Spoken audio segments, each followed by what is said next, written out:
Donc Jean-Pierre Morin, bonjour. Nous nous trouvons à Sainte-Anastasie aujourd'hui pour une exposition dont vous allez nous parler.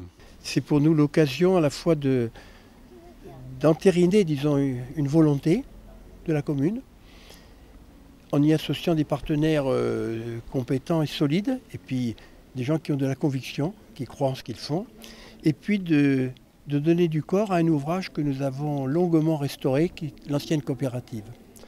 Alors cette ancienne coopérative, elle était née au lendemain de la guerre 14-18. Cette coopérative, hélas, a subi les affres, on peut dire, de l'économie.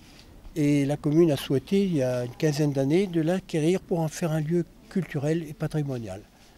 La volonté de la commune n'est pas hégémonique. Et ça, je m'y suis engagé personnellement, mais j'ai été toujours soutenu par mes collègues du conseil municipal. C'était d'en faire un lieu, au contraire, ouvert, à l'image de ce que doit être la culture.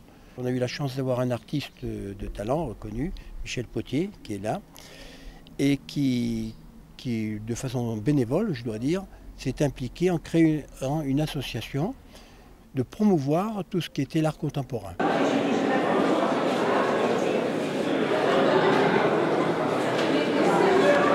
On avait à la fois souhaité, disons, réunir tous les artistes qui avaient eu l'occasion de présenter leurs œuvres ici, dans cette cave coopérative, et puis de mettre en évidence les gens qui avaient travaillé un peu dans l'ombre depuis plus d'un an. Cette association a le nom de Copart et elle est composée d'une dizaine de membres bénévoles. Des peintres, des sculpteurs, des graveurs, des photographes. Il y a quand même une sélection qui est faite pour garder justement un niveau quand même tout à fait correct. Nous avons travaillé avec les enfants des écoles, comme disait monsieur le maire tout à l'heure, qui ont fait des grands dessins et notamment qui ont réalisé une grande voile que vous verrez sur la façade de la coopérative. Les enfants viennent ici, en plus on leur donne une petite notion sur l'art contemporain. Ils sont très intéressés et puis je trouve que c'est bien d'éduquer les enfants au départ.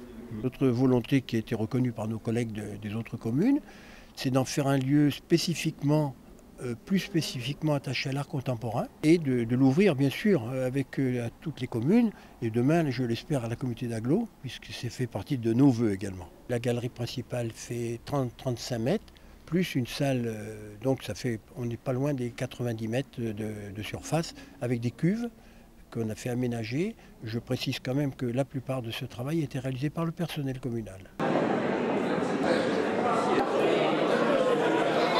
Je suis parent de 2 enfants scolarisés à l'école de Sainte-Anastasie. Toutes sortes de travaux sont exposés qui ont été faits en relation avec les œuvres d'art que les enseignants leur ont proposées.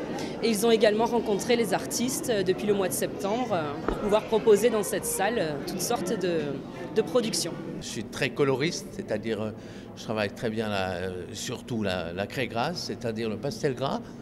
Et puis autrement beaucoup d'aquarelles que j'avais exposées ici, mais qui étaient des grands formats. C'est un travail collectif, c'est-à-dire que sur l'ensemble de l'école, toutes les classes ont participé à leur façon et finalement pour aboutir à ce travail sur la toile, sur la voile, un travail là aussi où toute l'école a participé. Cette salle nous permet aux enfants de rencontrer à la fois des œuvres et des artistes.